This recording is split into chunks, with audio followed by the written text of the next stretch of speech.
Shalom, sidang jemaat yang terkasih di dalam Yesus Kristus. Sebelum kita bersama-sama akan merenungkan firman Tuhan di dalam ibadah KRT di malam hari ini, mari kita satukan hati kita berdoa. Ya Allah, Bapa yang bertahta tinggi dalam kerajaan di sorga, puji dan syukur kami aturkan kehadirat-Mu ya Tuhan, di mana karya kasih-Mu nyata di dalam kehidupan kami. Dan Engkau juga telah menuntun kami di dalam persekutuan yang kami boleh laksanakan di rumah kami masing-masing. Kami rindu ya Tuhan untuk belajar akan kebenaran firman-Mu. Engkau kuasai kami, Engkau tuntun kami, mampukan kami untuk memahami akan kebenaran firman-Mu. Dan terlebih lagi, jadikan kami sebagai pelaku-pelaku firman-Mu itu di dalam kehidupan kami. Berkati hamba-Mu ini yang akan menyatakan kebenaran firman-Mu. Mampukan hamba-Mu menyatakan kebenaran firman-Mu ini di malam hari ini. Ya Tuhan Allah Bapa kami, berfirman-Lah karena kami telah siap mendengar. Di dalam nama Tuhan Yesus Kristus kami berdoa. Amin. Sidang jemaat yang terkasih di dalam Yesus Kristus, firman Tuhan di malam hari ini dari Kitab Yakobus pasal 4 ayat 1 sampai dengan ayat yang ke-10. Firman Tuhan berkata demikian: hawa nafsu dan persahabatan dengan dunia. Dari manakah datangnya sengketa dan pertengkaran di antara kamu? Bukankah datangnya dari hawa nafsumu yang saling berjuang di dalam tubuhmu? Kamu mengingini sesuatu, tetapi kamu tidak memperolehnya, lalu kamu membunuh. Kamu iri hati, tetapi kamu tidak mencapai tujuanmu, lalu kamu bertengkar dan kamu berkelahi. Kamu tidak memperoleh apa-apa karena kamu tidak berdoa. Atau kamu berdoa juga, tetapi kamu tidak menerima apa-apa karena kamu salah berdoa. Sebab yang kamu minta itu hendak kamu habiskan untuk memuaskan hawa nafsumu. Hai kamu, orang-orang yang tidak setia, tidakkah kamu tahu bahwa persahabatan dengan dunia ini adalah permusuhan dengan Allah? Jadi barang siapa hendak menjadi sahabat dunia ini, ia menjadikan dirinya musuh Allah. Janganlah kamu menyangka bahwa kitab suci tanpa alasan berkata, roh yang ditempatkan Allah di dalam diri kita diingininya dengan cemburu. Tetapi kasih karunia yang dianugerahkannya kepada kita lebih besar daripada itu. Karena itu ia katakan, Allah menentang orang yang congkak, tetapi mengasihi orang yang rendah hati. Karena itu tunduklah kepada Allah dan lawanlah iblis, maka ia akan lari padamu. Mendekatlah kepada Allah dan ia akan mendekat kepadamu. Tahirkanlah tanganmu, hai kamu orang-orang berdosa, dan sucikanlah hatimu, hai kamu yang mendua hati. Sadarilah kemalanganmu, berduka cita dan merataplah. Hendaklah tertawamu kamu ganti dengan ratap dan sukacitamu dengan duka cita. Rendahkanlah dirimu di hadapan Tuhan, dan ia akan meninggikan kamu. Sidang jemaat yang terkasih di dalam Yesus Kristus, tema perenungan firman Tuhan di malam hari ini adalah kalahkan godaan. Kalau kita berbicara masalah godaan yang kita hadapi di dalam kehidupan kita, godaan terbesar di dalam kehidupan kita adalah tawaran yang ditawarkan oleh dunia. Apa saja sih yang ditawarkan oleh dunia di dalam kehidupan kita sebagai manusia? Banyak hal kita dapat lihat di sekitar kita. Begitu banyak tawaran-tawaran yang menarik yang membuat kita tertarik untuk menerima tawaran itu. Kenapa kita tertarik untuk menerima tawaran yang ditawarkan oleh dunia?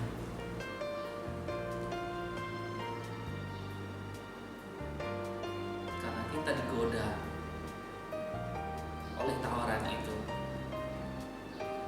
Dan godaan terbesar dalam kehidupan manusia untuk berbuat dosa berasal dari hawa nafsu kedagingan dalam dirinya. Jadi, Bapak Ibu yang terkasih di dalam Yesus Kristus, hal yang susah kita taklukkan dalam diri kita adalah hawa nafsu, keinginan kedagingan kita. Hawa nafsu membuat kita lupa akan segalanya dalam hidup. Misalnya, sengketa atau pertengkaran tentang tanah warisan, atau kita memperebutkan posisi dalam sebuah kedudukan. Segala cara akan kita gunakan untuk dapat meraih apa yang kita inginkan di dalam kehidupan kita. Mungkin kita akan melakukan hal yang di luar dari apa yang Tuhan kehendaki, yaitu memfitnah, dan juga sampai mungkin kita akan melakukan pembunuhan karakter maupun pembunuhan dalam tindak kriminal. Manusia mudah terjerumus ke dalam dosa, Bapak Ibu, dan dengan tekadnya sendiri mustahil bagi manusia untuk lepas dari kuasa dosa. Bapak Ibu yang terkasih di dalam Yesus Kristus, kalau kita melihat firman Tuhan di malam hari ini, di dalam ayatnya yang keempat dikatakan, "Hai kamu orang-orang yang tidak setia, tidakkah kamu tahu bahwa persahabatan dengan dunia ini adalah permusuhan dengan Allah? Jadi barang siapa hendak menjadi sahabat dunia ini, ia menjadikan dirinya musuh Allah." Jadi firman Tuhan sangat jelas menyatakan, ketika manusia mau bersahabat dengan dunia ini, maka konsekuensi yang dihadapi adalah melawan Allah. Bahkan dikatakan sebagai musuh Allah. Pertanyaannya, apakah kita mau menjadi musuh Allah?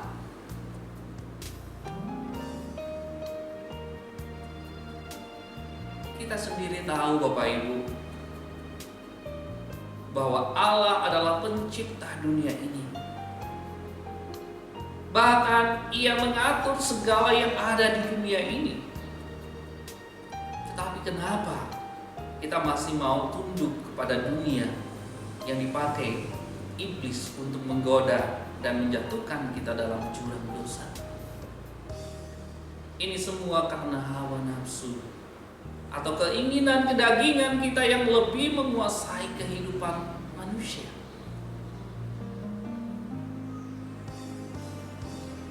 Iblis mengetahui titik kelemahan kita, Bapak Ibu. Pencobaan apa yang paling tepat untuk menggoda kita? Kapan waktu atau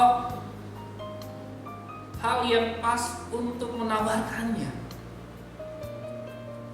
Iblis menunggu saat kita berada dalam keadaan paling rentan. Kita perlu menyadari kelemahan tersebut agar dapat waspada terhadap pencobaan iblis. Jangan mengandalkan kekuatan sendiri, Bapak Ibu. Tetapi ingatlah kemenangan Kristus yang sudah dianugerahkan pada kita. Karena itu tunduklah kepada Allah dan lawanlah iblis, maka ia akan lari daripada kita. Mendekatlah kepada Allah, tahirkanlah tanganmu, sucikanlah hatimu. Jadi kita diingatkan kembali untuk tahirkanlah tangan kita, sucikanlah hati kita, sehingga benar kita boleh senantiasa dekat dengannya. Dan hal inilah yang diperintahkan oleh Tuhan dalam kehidupan kita, supaya kita mampu untuk dapat hidup dalam kebenaran Allah. Dan terlebih lagi, rendahkanlah diri kita, rendahkanlah hati kita di hadapan Tuhan dan sesama. Karena itulah yang diinginkan Tuhan dalam hidup kita. Jadi kalau kita melihat di dalam bacaan kita, dikatakan di dalam ayat yang ke-6, tetapi kasih karunia yang dianugerahkannya kepada kita lebih besar daripada itu. Karena itu ia katakan, Allah menentang orang yang congkak, tetapi mengasihi orang yang rendah hati. Jadi Allah menginginkan di dalam kehidupan kita sebagai orang yang beriman, senantiasa memiliki kerendahan hati, mau dekat dengan Tuhan, mengandalkan Tuhan di dalam setiap kehidupan kita, dan mengikuti segala jalannya. Kita sadar, kita tahu bahwa diri kita adalah orang yang lemah, dan kelemahan itu akan dicari terus oleh iblis untuk menggoda kita, memberikan tawaran-tawaran yang menarik, dan mungkin kita akan tergoda oleh hal itu.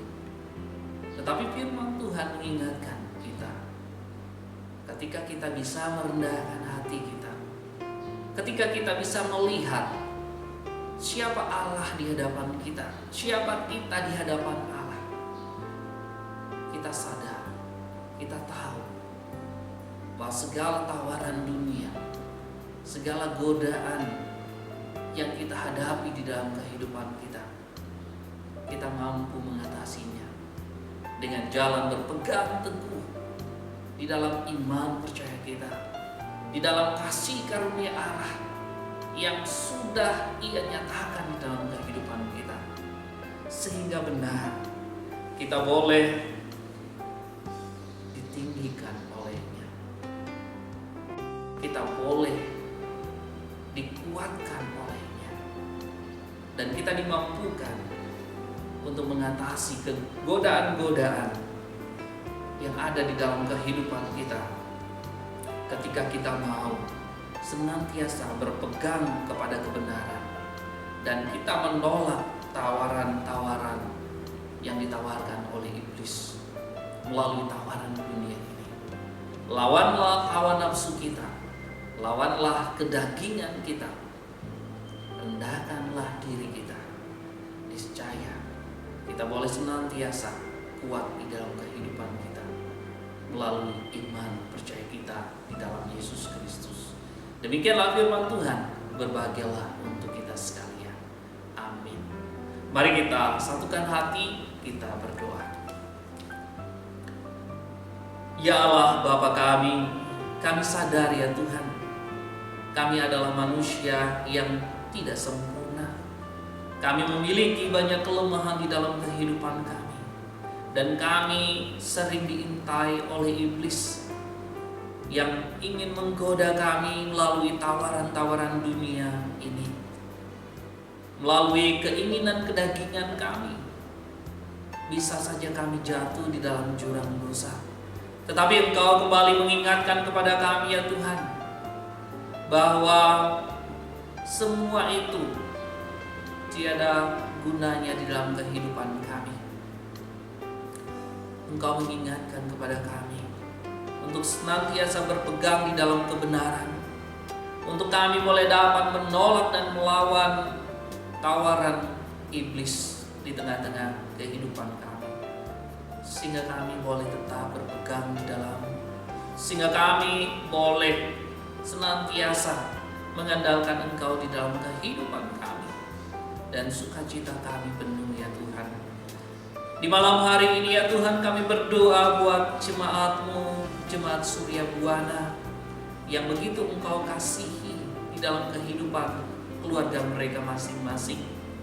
Kuasai mereka ya Tuhan, berkati di dalam segala aktivitas dan pekerjaan mereka, sehingga benar ya Tuhan, Mereka boleh menikmati segala berkat-berkat yang tercurah di dalam kehidupan mereka. Ya Tuhan Allah Bapa kami, berkati anak-anak kami di dalam tumbuh kembang, di dalam pendidikan, dalam pekerjaan mereka. Kami yakin ya Tuhan, rancangan-rancangan-Mu Engkau nyatakan di dalam setiap kehidupan mereka. Ya Tuhan Allah Bapa kami juga berdoa buat saudara-saudari kami yang mengalami kelemahan tubuh, yang menderita sakit, penyakit. Engkau turun ke dalam kehidupan mereka. Engkau jamah sakit penyakit yang mereka alami. Engkau berikan pemulihan, Engkau berikan kesembuhan yang sempurna yang datangnya daripada-Mu di dalam kehidupan mereka. Dan melalui obat-obatan yang mereka pakai ya Tuhan, mereka boleh mengalami pemulihan, kesembuhan yang sempurna di dalam kehidupannya. Kami juga berdoa ya Tuhan buat situasi, kondisi pandemi COVID-19 di tengah-tengah bangsa dan negara kami ini. Kami mohon ya Tuhan, campur tangan-Mu Engkau nyatakan bagi bangsa dan negara kami ini. Kami mohon ya Tuhan, Engkau senantiasa turut campur di dalam segala upaya-upaya yang dilakukan oleh pemerintah untuk memutus mata rantai penyebaran COVID-19 ini. Dan kami yakin melalui iman percaya kami, pemulihan bagi bangsa dan negara kami akan boleh terjadi dan menjadi sukacita, kemuliaan yang besar di tengah-tengah bangsa dan negara kami. Ya Tuhan Allah Bapa kami juga berdoa buat bencana-bencana alam yang terjadi. Engkau juga turut campur ya Tuhan. Engkau senantiasa menguatkan saudara-saudari kami yang mengalami bencana alam. Engkau juga mencukupkan segala kebutuhan hidup mereka ya Tuhan.